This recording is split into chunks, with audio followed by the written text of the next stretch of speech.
Hey, Noah. Hey, Zephram. So remember how we had a theme song for a long time? Yeah. We don't now. Oh, that's right. So there will not be one in this episode because we're in a transition period. So we should record one. We should write one. If we write one before this episode comes out, then there will be one right here.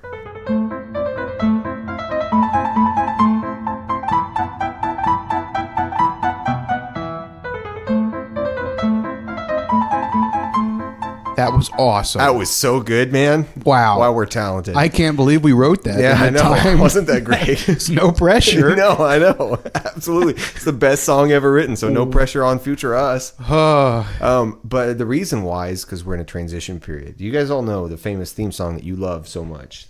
We know how it goes. Come on, let's sing it. Ba ba ba ba ba ba now.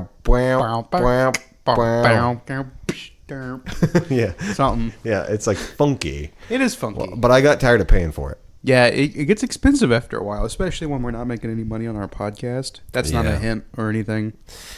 I will say it's a hint. Here's what you should do. Go to zephfoster.com/podcast and buy merch because you can buy awesome t-shirts and stickers. And I mean, there's all sorts of stuff you can buy, literally. Yeah. And we've had people do it. A bunch of people I knew got each other not qualified hoodies as Christmas gifts. That's awesome. Super cute. And so they're great. That you should buy them. And you know those stickers that you put on the back of your car? I have one on my car. They last forever. Mm-hmm. Those are quality stickers. You can't get them off if you try. So buy one of those. And it's all really cheap. I mean, I said everything as cheap as possible. So we really don't even make money on that. It's just publicity. If you really want to give us money, go to our Patreon. Not qualified podcasts, not qualified TV, Patreon. But that's only if you want to give us money. Who Which really wants to give us money? 3 of you do. 3? Megan, she probably canceled. I don't know if she still pays. Because now, it's like, anyway, now it's like they're paying themselves. So. Nepotism at its finest. Yeah, supporting your husband's hobbies. Yeah. Vicariously through us. Continue to. Yes. And then, who else is a patron? Zachariah. Are we really going to name them on the podcast now? Yeah, no, this is the benefit they get. Oh, okay. It's Zachariah. like a shout out in Twitches. Like, oh, thank you, 6ix9ine somebody. Thanks to all my supporters. Yeah, so I'm actually going to pull it up because I don't know. I think I have the app on my phone. Here's another sad thing is we actually haven't... we haven't been as consistent uploading episodes. I've realized right, that. and we used to upload when we were really consistent. So for that year and a half stretch, 2021 to 22, we were very consistent with our episodes. First of all, we were weekly, right, and we uploaded bonus content to Patreon. Did we really? Yeah, I spent hours. There was a purpose. Yes, I spent hours editing. We would upload the video episodes early to Patreon. We would. There were little bonus clips and things like that. A couple. Not much, but a couple, but really it was just you get the video episodes early. Now we barely do video episodes just because we all got full-time jobs and married. Well, tried to get married. Yeah. So according to this, we have 2 patrons, which means somebody quit. It was Megan. I don't know. I can't view them right now. Switch to patron profile. I got this. Hold on. I'm gonna call her. I'm gonna call someone out right now. Uh-oh. That's probably not good for publicity. No one's gonna want to pay for our Patreon. Switch to. All right, and then I click here. We've been known to be saucy. We are. I'm not gonna actually call out whoever it is that unsubscribed. You should mouth it to me though. I will. I can't even find it. So. Harrison Ford. Yeah. Who knew? He was paying $5 a month. Holy cow. And then he was like, these guys stopped putting bonus content on their Patreon. Screw them. I'm not paying them. So, Noah, all that being said, what are we talking about today? Well, I'm assuming it's a movie. You would be wrong. I would? Yeah, today we're reviewing Crime and Punishment, the novel. No. Yeah, no. We're talking about Barbie. Nice. That wide. It probably sounded like one voice. Yeah. Yeah, while it's hot, let's drop it. Yeah, we were going to do Oppenheimer too. First, which we've both seen, but Joe is slacking. I think. So instead, we're doing. Has he not seen it yet? He hasn't seen it yet, and I didn't want to leave him out. So instead, we're leaving him out of the Barbie episode because I don't think he'll care as much. Yeah. Well, let's get into it. Barbie. Should we go ahead and give it our ratings and then talk about it? We can do that. We can do that. I'll start with you. I think my rating's going to be a little higher than yours. Okay, keep it in your head Okay, so we hold on. don't influence each other. Okay. All right, so Got mine. remember, 1 is the highest you can give it, and 100 is the worst. It's the inverse, remember? I need to go the other way then. 1 to 100. Okay. So, on a scale of Almost Famous to Bye Bye Man, this would be I think I'd put it, it's pretty darn close to the middle. I think I'll give it a 51. 51? Okay. Yeah. Maybe not as far off from mine. 2 maybe. As I was saying. I'll say 52. 52? Okay. Okay, what's yours? I was thinking mid-40s. So Okay, so you know we're what? I'm pretty gonna go ahead close. and say, I'm going to go ahead and put it on the higher end of 40s. 42, 41. Okay, so that's pretty dang close. That's not bad. Yeah, and the reason why this is a weird one to me is because It is weird. it's not like mid. You know, like you'd think, oh, if you put it in the 50s or 40s or whatever, that's just a mid movie. It's not. It's that there are things that I loved and things I hated in the same movie. So it wasn't like, oh, everything was just bleh. It was like parts of it. I had really high points and really low points for me. So right. it was like just kind of balances out. This was one of the few movies that had me crying, laughing. I'm not kidding. The first time Ryan Gosling went to the real world, and he was looking around and noticing that, like, kind of the theme that men were in charge of everything versus the Barbie world where women were in control of everything. I was crying, cracked laughing. Me up. And what was actually got me though was so I'll talk about, I guess, in a second. We can talk about our favorite bits because there were parts that really cracked me up, and Ryan Gosling was the best part of it. But yeah, the part where he goes into the gym or whatever, and he just sees like Rocky and like westerns, right? And, like just a bunch of stereotypically manly things, and he's just enthralled with it. I love that. And also, though, legitimately, all those things he saw were actually cool things. No, yeah, no, like, no kidding. He's like presidents, horses, trucks, and Rocky Balboa. I'm like, okay, yeah, of course you're going to be enthralled by this. Okay, so to start, so Greta Gerwig directed it. Okay. She made freaking the girl coming of age movie. The one that everybody saw except me. I don't know. Twilight? I'm forgetting the name of it. No. Like it was a Paper good Towns? one. It wasn't. Hold on. Okay. I'm about to dig deep into my memory and pull it out of Google. I'll keep going. Dora? Yeah. Is that a coming of age movie? I didn't watch that one. I hear that one was actually pretty good. Lady Bird. Oh, I always get that mixed up with Booksmart because those are both two like teen girl movie. I think of them as teen girl movies because they're like coming of age. Sure. That are unrelated, and I get them mixed up in my head. But yes, she directed Lady Bird, and then she did the remake of Little Women. Okay. So the 9th variation of that. Yeah. It's been made so many times. And I really liked Little Women. Yeah. 2019. The newest one, right? Yeah. With Timothy Chalamet. And great. I love that movie. And I thought the whole non-linear storytelling was awesome. That seems to be getting more popular. It's all Tarantino's fault. Dadgummit. But I loved Little Women, although I think I need to rewatch it. I need to watch it. Let's watch it. Let's watch it right now. All right. Hold on, everybody. We'll be right back. Oh, my gosh. I forgot about Timothy Chalamet's full frontal nudity. I never realized. I need to go hug my mom. My little mom. Anyway. So then she made this. So Greta Gerwig directed this. And she's all about ladies and stuff. You know, that's all her movies so far. Like lady stuff. So it seems like a female empowerment. Sure. And the weird thing about this movie was like half of it was genuinely so funny. Oh, yeah. And then the other half was like annoying at parts, but it was also weirdly like I couldn't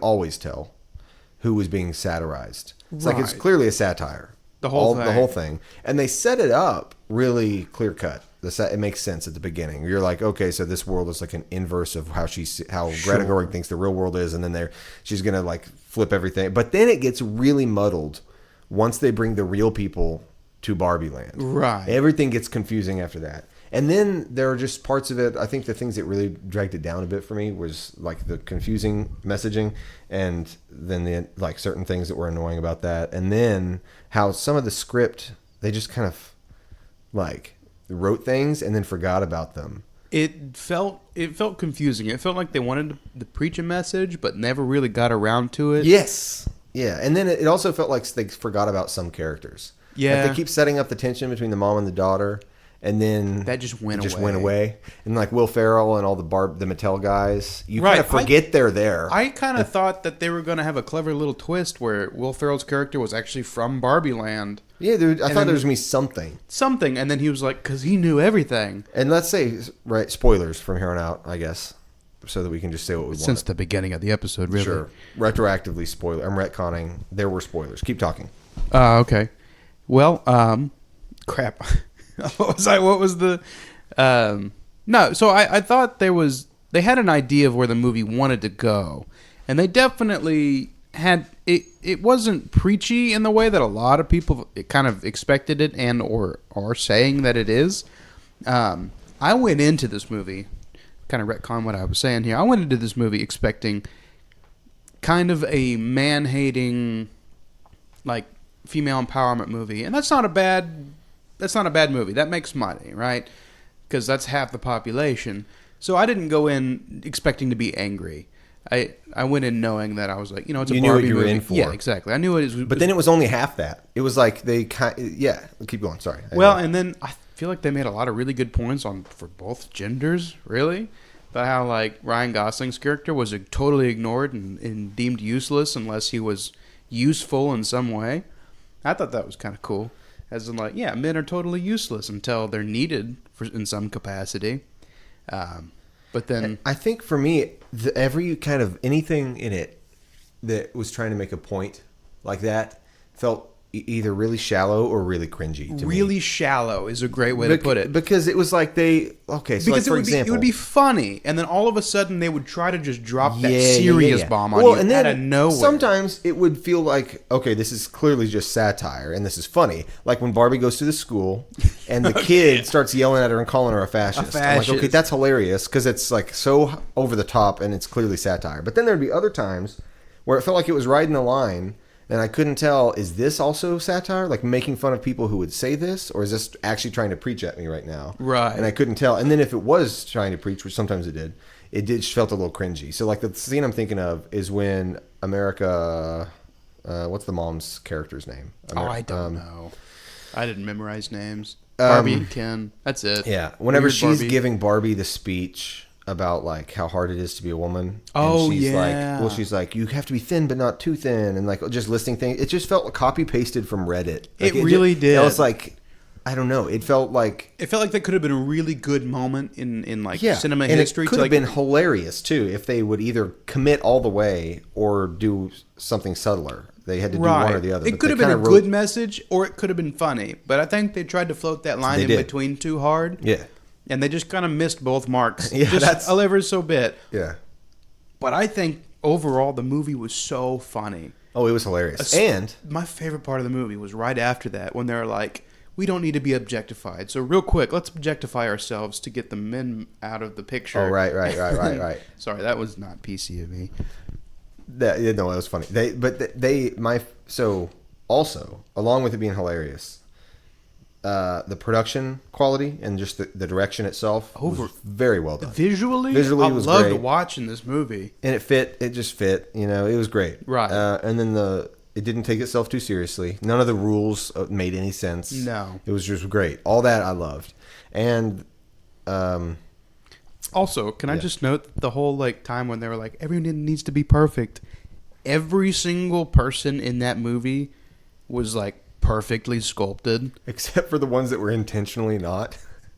And they made it so obvious. Yeah. Like they have the plus size Barbie, which cracked me up, and then they had the one weird Barbie, and the weird Barbie, and then did you? Yeah. I don't know. We might cut those out. Okay. Here's the trans Barbie. Did you catch the trans Barbie? No, I didn't. The redhead was a trans Barbie. Really? Oh yeah. Wait, I'm trying to remember. I think the whole movie blurred together. To remind me who. You remember the voice?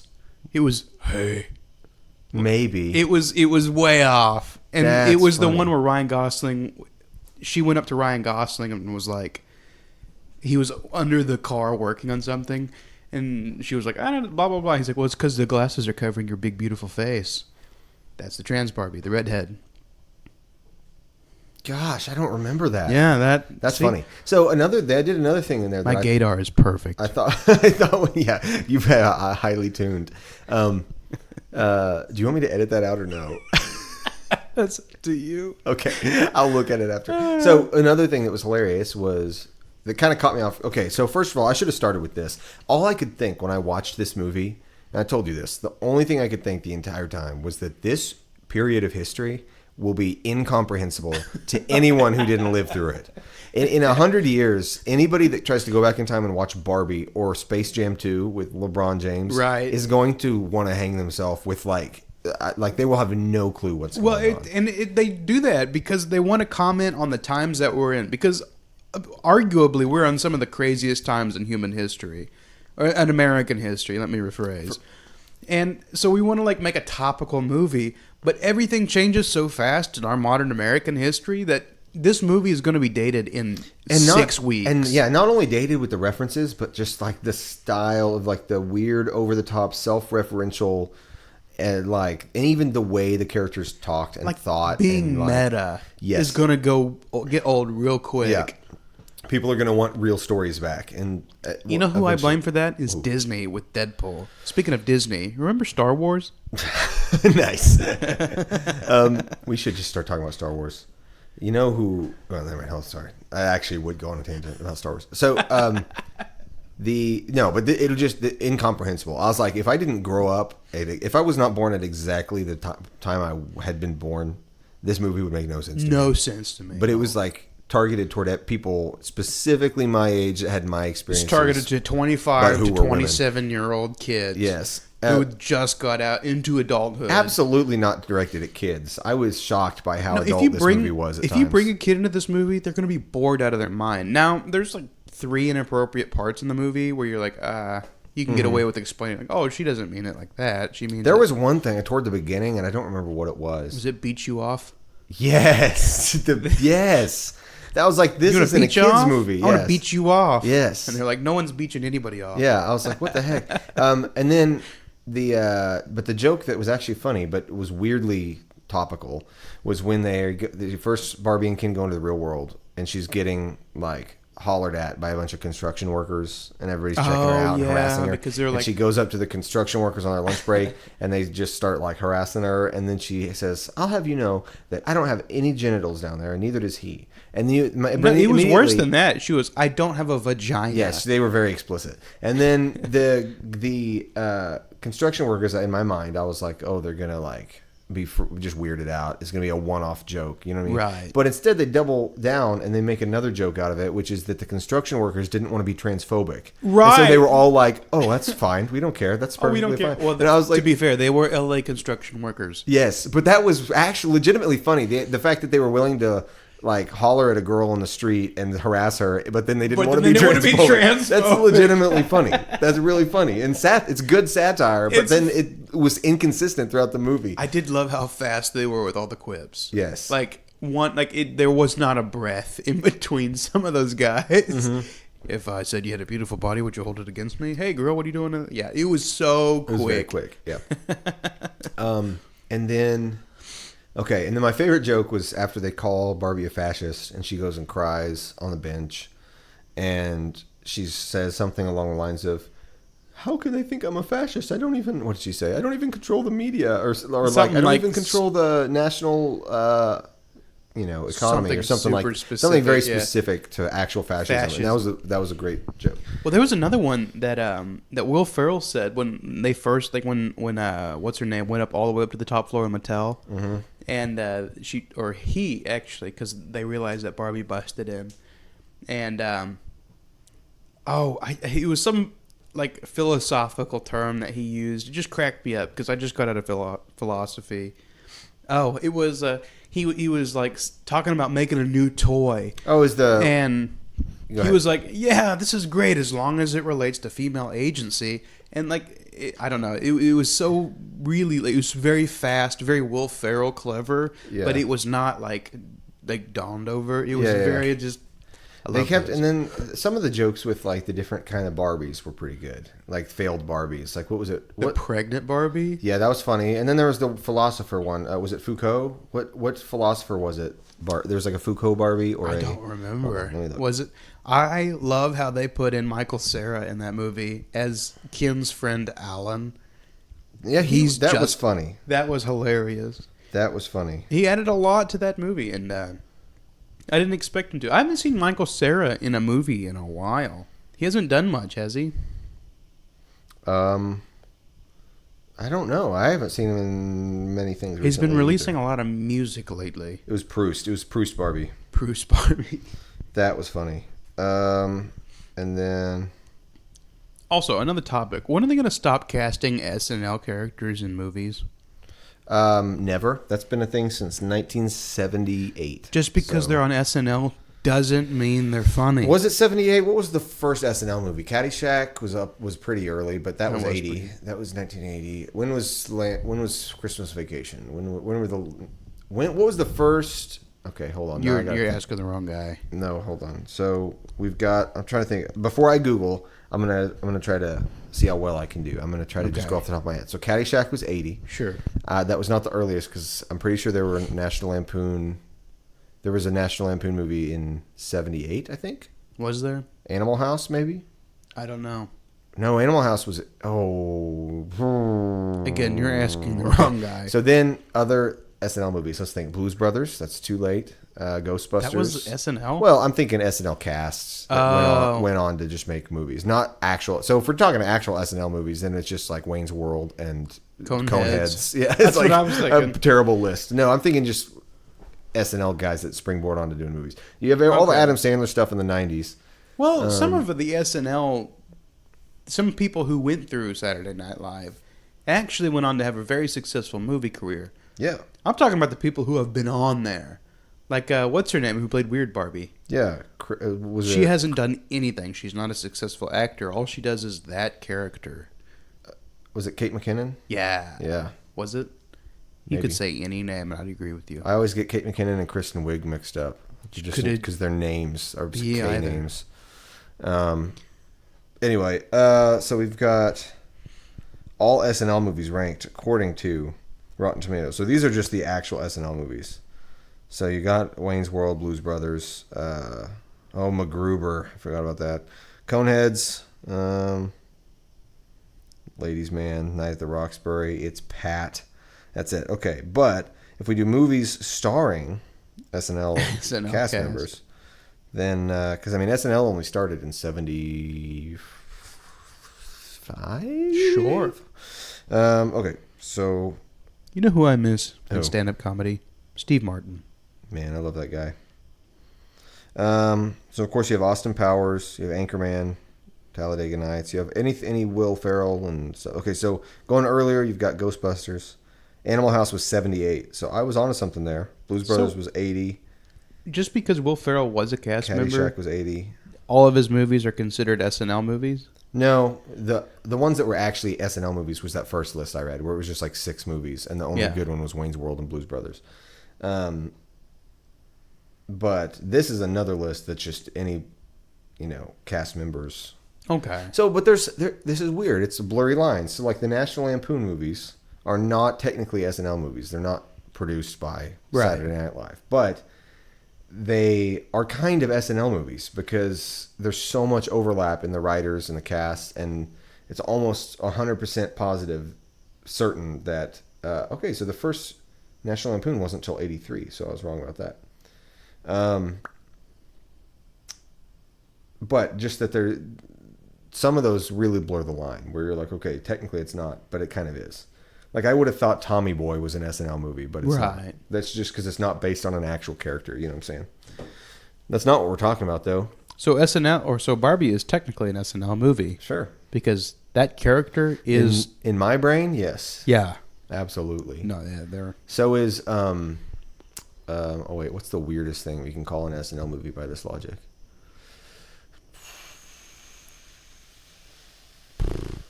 Oh, Star Wars? Because technically, didn't Harrison Ford host an SNL?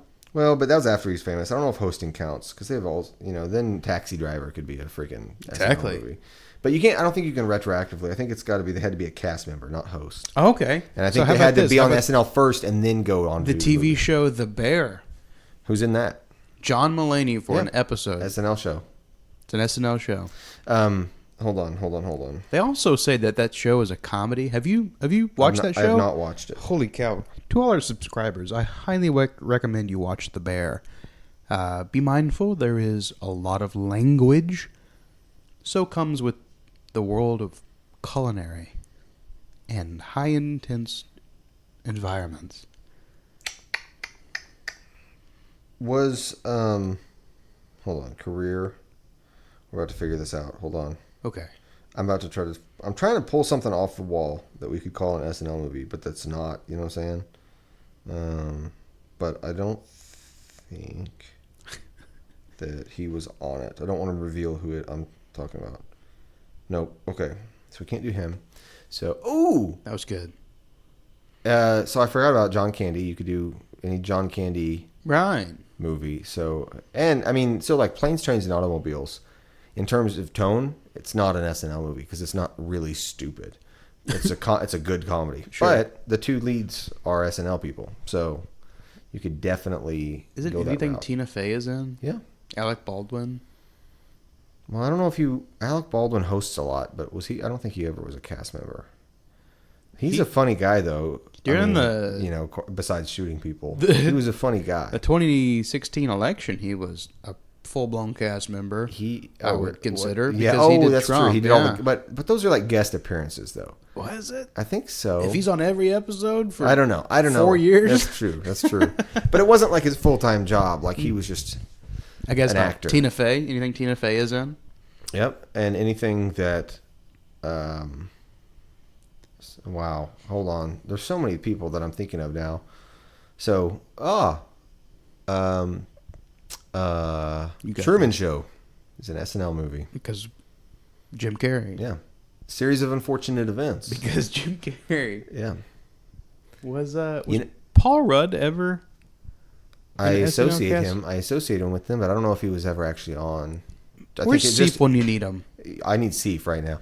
Because I associate Paul Rudd because of 40-Year-Old Virgin and stuff with the SNL crowd. But even like Steve Carell, I associate with him. He wasn't SNL. He was Second City. So because if you could attach Paul Rudd, if Paul Rudd was a cast member, then all of the MCU, Marvel, it's all in SNL. I'm sure. Well, no, come on. Think about how many people are in Endgame. One of them has to be an SNL alum.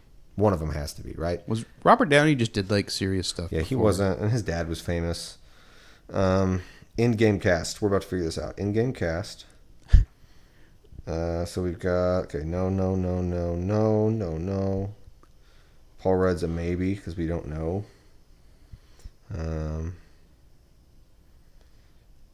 Well, how about this though? Can you just do it by relation? Because Jon Favreau is in those movies. He plays Happy. Oh yeah, and he directed Elf, starring Will Ferrell. So by relation, if you direct an if SNL it's like Kevin movie, Bacon rules, then we can do it. Okay, hold on. I'm way down now. I don't know why I keep forgetting about Jon Favreau. He's in a lot of really good stuff. He's directed a lot of really good stuff too. He's Michael Douglas is in Endgame. Oh, because he played the old guy in Ant-Man, right? Yes. But was he in Endgame? Was it just a flashback, or was he actually in it? I don't know. He's on the cast list. Yeah, then they might have used his voice. Probably. His likeness in the background. Speaking of that, what do you think about these writer strikes?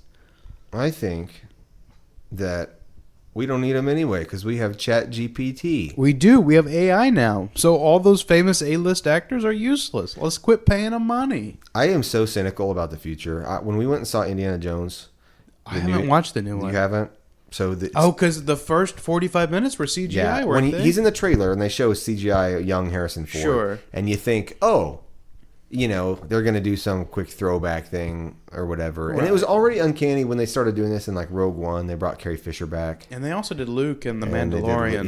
And they did General Tarkin and people. He looked good. Admiral Tarkin, yeah. I think he was the best. He was the best, least uncanny of all of the ones they did. Right. But here's even then it was weird, and then now you see that and you think it's gonna be the same thing in the Indiana Jones, but no, it's the first almost hour of the movie is just an adventure with him young. It's like a full Indiana Jones movie. Crazy. And it just made me sad because it made me imagine a future where I go to the theater and I'm buying a ticket to see freaking like I'm going in and I'm watching Iron Man 7 starring Jimmy Stewart and Doris Day.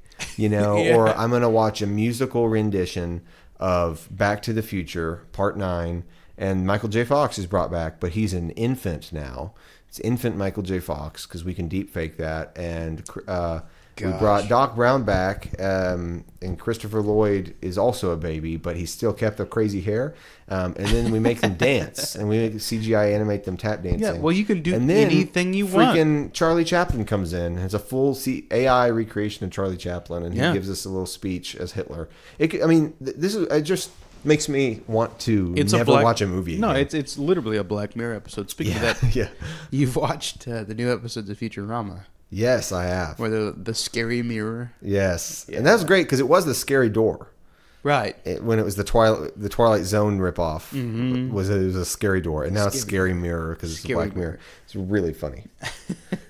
Did you pause, by the way, in that first episode when he's like, I need to watch every TV show ever made, and he opens up Dish Network or whatever, and he's going through the guide, and he scrolls past like 100 shows. Oh no, I didn't. I paused it and read them all, and some of them were hilarious. They were all puns, like based on existing shows. Right.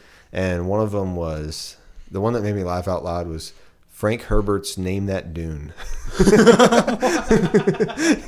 And like weird game shows, and there's some good stuff. Anyway, so yeah, Barbie made me laugh, and right. I was gonna say the only other thing was some of the script inconsistencies were just weird. Like once the villains came to Barbie Land, Will Ferrell and all them, they didn't have anything for them to do. So they just kind of were there. Forgot, and you forget they're there until they show up at the battle and get hit with stuff. That was hilarious. That was funny. And then the songs were all funny. Songs were great. And then I'm a little bit rusty. Yeah. But then it just got a little convoluted, and then the end was weird. Because the end was super like it went nowhere. It was too meta, there was no reason for it. And then it just ended with a montage of, I'm assuming, Greta Gerwig's childhood videos, like home videos. I think they were really banking on the fact that, hey, we're Barbie. Yes. Well, that was what was weird. Is the whole movie was like a takedown of Barbie. Right. Like it was like all like, look how much Barbie has given us insecurity issues or whatever, and Barbie sucks. Yeah. And then at the end, she meets her creator, and she's like, I want to become a human. Right. And you're supposed to like feel for Barbie, and she becomes human. And I don't know. I didn't know what I was supposed to be rooting for. I don't either. And why I cared about Barbie. Like, all of a sudden, here's this like nostalgic trip that this whole movie didn't really cultivate. No, it didn't cultivate it because the whole thing, exactly. It's trying to make you nostalgic for something that for the past 2 hours it told you was stupid. It's like telling you how dumb Barbie is, and then at the end they try to make you nostalgic. It seemed like they were trying to save the Barbie image, and like, look. Well, yeah, because Mattel's paying for the movie. Yeah, it almost feels like she was trying to get away with as much as she could, and still get the movie paid for. Oh, yeah. But it was just kind of weird that it ended like that. And then that montage of like little girl growing up and learning about life. Mm-hmm. The only thing I could think during that whole thing was this would make me cry if it was in any other movie. But the fact that it was put right now and really dramatic at the end of the Barbie movie, I was just like kind of weirded out. It didn't build up to it. No, it was just like, oh, by the way, I'm the creator. Come take a walk with me. Here's this nostalgic, like, I think it's because, and this is the old man coming out of me, I think it's because we're a part of the TikTok generation. Oh, yeah. Where we can totally disassociate everything we just saw and we totally hone in on one part. We scrolled. We're in a new genre now. Right. Yeah. My brain just flipped on to the next thing. And then people cry, and then they flip it back to the Barbie movie again. She's getting a job, or she's going to the gynecologist. Barbie is good. Yeah. We should buy Barbie stuff now. Also, a lot of pop culture, like other movie references. Like it starts out with an extended 2001 Space Odyssey parody. Right. And then there's a few other things like The Matrix, Choose a Shoe kind of thing. And then a few other movie references. And that was partly why I was like, this movie's going to feel so dated to anybody. It's like, because even now for us, sometimes you go back and watch a Mel Brooks movie. Like you'll watch Spaceballs, and there are references that you're like, that just doesn't make any sense anymore. Yeah, that just doesn't work, because a lot of them were so topical, and so I wonder what's going to happen. Speaking of though, the only other movie I can compare this to, like I mentioned, was the new Space Jam. Did you see the new Space Jam with LeBron? I did not. We need to watch that. I know a lot of people are not fans of that movie. Well, here's the thing. Both Space Jam movies are terrible. Right. Well, the first one was bad. It was entertaining. They're both entertaining. I will make the argument that I love them equally. Really? As much as a guy who hates LeBron James. The first one was so... I don't hate him. But as an athlete, I don't like him. I hate him because he's a part of California. California. Joni Mitchell. What? It's a Joni Mitchell song. California? There's a lot of songs. California girls. California. Bikini on top. Californication. California. Yeah. You're my last hope. I'm going to California in my mind. That was a stretch. Ooh, it was what was Carolina. It? Oh, that's right. I'm going to Carolina in my mind. There is a I'm going to the Led Zeppelin going to California. Yep. We're not talking about Led Zeppelin. We're talking about Barbie, which is in L.A., which is technically California. So technically, we're talking about Led Zeppelin. Yeah. But Space Jam, the new Space Jam was just like this movie, where it was just jam-packed. It was meta and jam-packed of self-aware references. This movie was much better made, of course, than Space Jam. Space Jam was bad. Okay. Barbie is much better made than Space Jam, but they're the same. Like, I enjoyed it so much because of how stupid it was. Yeah. Because like the first Space Jam is bad, but it's bad in a way where you're just like, because basketball players are terrible actors. Yeah. And then the Looney Tunes are still fun, so it's like that. And then the movie itself is like just cares about let's watch Looney Tunes play basketball and nothing else. Sure. So it was really dumb, but in a fun way. And then the new one was dumber in a fun way, but it was much stupider. Because, on purpose? No. Oof. I was laughing at the movie. Because it's instead of just the Looney Tunes, because the first one is just like Michael Jordan and the Looney Tunes, right? Sure. The new one, it's LeBron James and every single franchise that Warner Brothers owns. Ooh. They brought everybody. That's a lot. Because the villain is Don Cheadle, who plays an AI that runs Warner Brothers content collection servers. Okay. And he sucks LeBron James's son in, and LeBron James into this serververse where all the Warner Brothers properties live, including the Looney Tunes. And then LeBron gets turned into a cartoon and sucked. And he's at the beginning of the movie, he's flying past all the planets, and each planet is like a different Warner Brothers thing. Right? Okay. And you're thinking this is a kids movie like the first one, and then some of the planets he flies by, I'm just like, I can't tell if Warner Brothers is flexing on like, oh, we own this, or if they just literally couldn't think of what to put in this scene. Yeah. Because he flies past Harry Potter world. Sure. And then he flies past Westeros from Game of Thrones world. Okay. And then he flies past Casablanca world. Okay. Like the Humphrey Bogart movie. Right. And then he lands in Looney Tunes movie, and then he meets the Justice League. And just like all these random things. And then at the end, they're playing like the big game, and it's the climax of the movie. And all these different characters from thousands of universes are there cheering. And in the front row is the four guys in the jumpsuits, in the white jumpsuits from Clockwork Orange.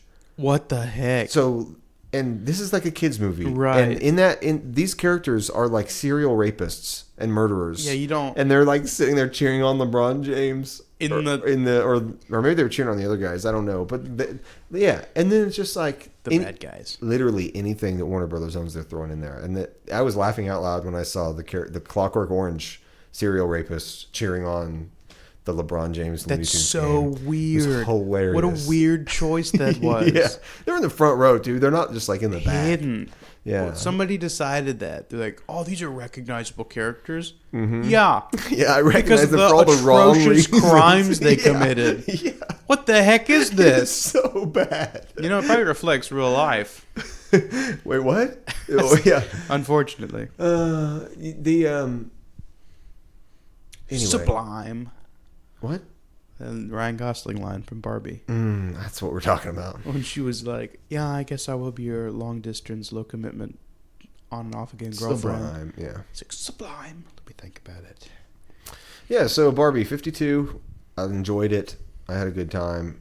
I thought the ending went on for too long. Yeah, the ending was a little weird. But because it made me laugh so hard. It made me laugh a lot, sure. For so long. And it wasn't at the movie. Some of it was. But even in the end, when they were like, let's get these brainwashed Barbies away from the men. And they were like, just listen to them. The things the guys were saying, like, oh yeah, the Porsche 911's V8 was a super contribution. Yeah, they have industry. And then like some of the lines where she's like, I feel like I just woke up from a dream where I cared a lot about the Snyder cut of Justice League. Right. You've never like seen that. The Godfather? Yeah. Let me talk to you about the movie while it's going on. That was just stuff like that. Where Yeah. Yeah, I've experienced that stereotype. To me, I can't imagine what it would be like to a woman trying to date somebody who's like that. But, you know. Yeah. It was fun. It was a good time. It was a very fun movie. I recommend you go watch it. Sure, go watch it. And it is weird that, yeah, I don't know. Don't expect to be uplifted as a male in society.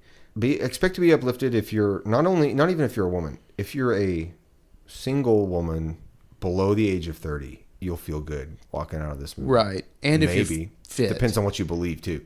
Yeah, if you're not fit and you... Oh, that's true. Don't have a man courting you at all times, you're going to feel kind of like, well, I couldn't relate to this movie at all because I'm not Barbie. It still felt very much like Barbie, and Barbie was the good guy at the end, even though they were like, Barbie's the bad guy the whole movie, or like the social implication she put on young women. But now she's like an adult, and she's like, she's real now. She's going to go see her gynecologist. She's just as attractive as she was as a Barbie. Right. Like she never ended up getting the cellulite she was trying to avoid the whole movie. Exactly. She still looks great. She still is. Oh, Margot Robbie. Yeah, that was funny that they made that joke. They broke the fourth wall. They did. And they were like, if you're going to make this point, don't cast Margot Robbie. Yeah, it's good. Anyway, any last thoughts on Barbie?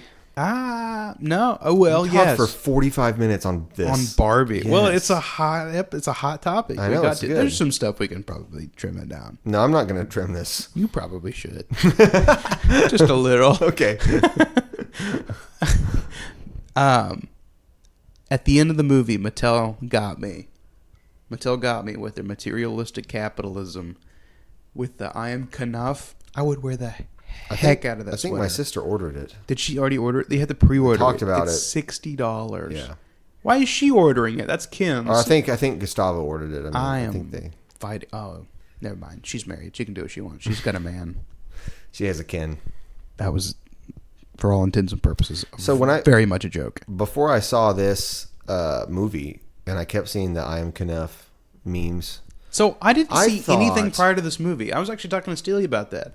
I wish I would have gone into Star Wars like I went into this movie without knowing anything. No previews, no merch, no memes, nothing. I saw the Knuff memes, and I thought that it was a meme. Well, I knew people were like, there was the whole meme about, wait, Ken is the hero of this movie. Like that's a meme that as soon as this movie came out.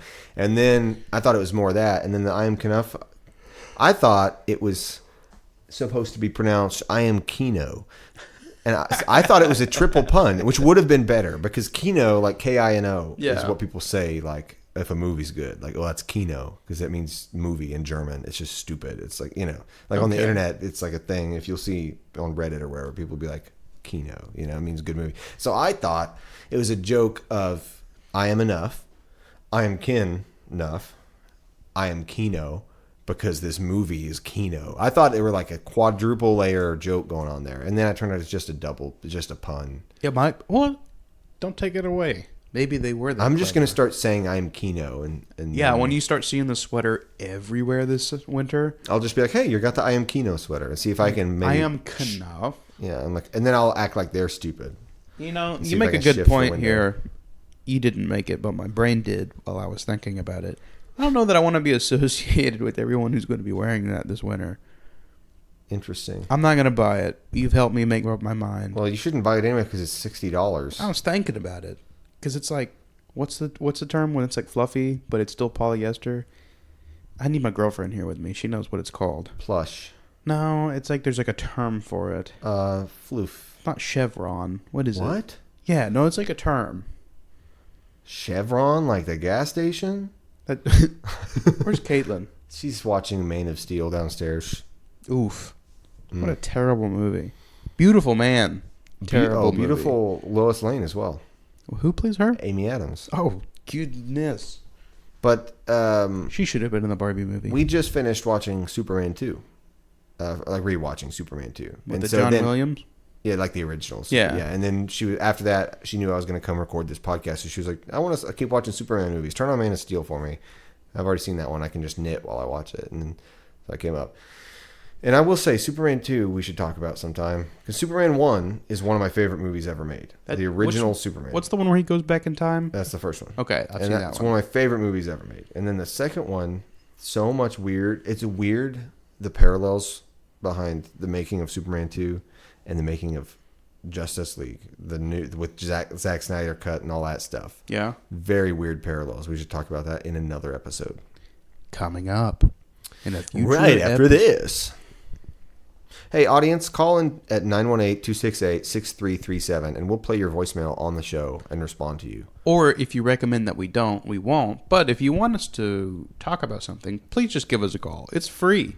You can do it right now. What's that number again? 918-268-6337. And also leave us a 5-star review on Apple Podcasts. Yeah. What's that number again? Just a little bit slower. 918-268-6337. They can pause and rewind. No one does that. If I miss something in a TV show, I'm like, well, it was probably funny, but I'm going forward. Oh, that's true. It's like our TikTok life. Brains. It's our TikTok brain. It's not worth it. I can't go back. I got to keep moving forward. You know what I've been rewatching? New Girl. And it's just reiterated in me the first 3 seasons are great. What's the fake game they play? Something American? True American. That game looks fun as heck. It does. We need to learn the rules. I know. Well, we also need to learn a lot of American history. Well, you do because you're a history what now? You're like, that's what your degree? I'm in school for a master's degree, yeah. I got some homework here to help me with. Okay, sounds good. Right after this.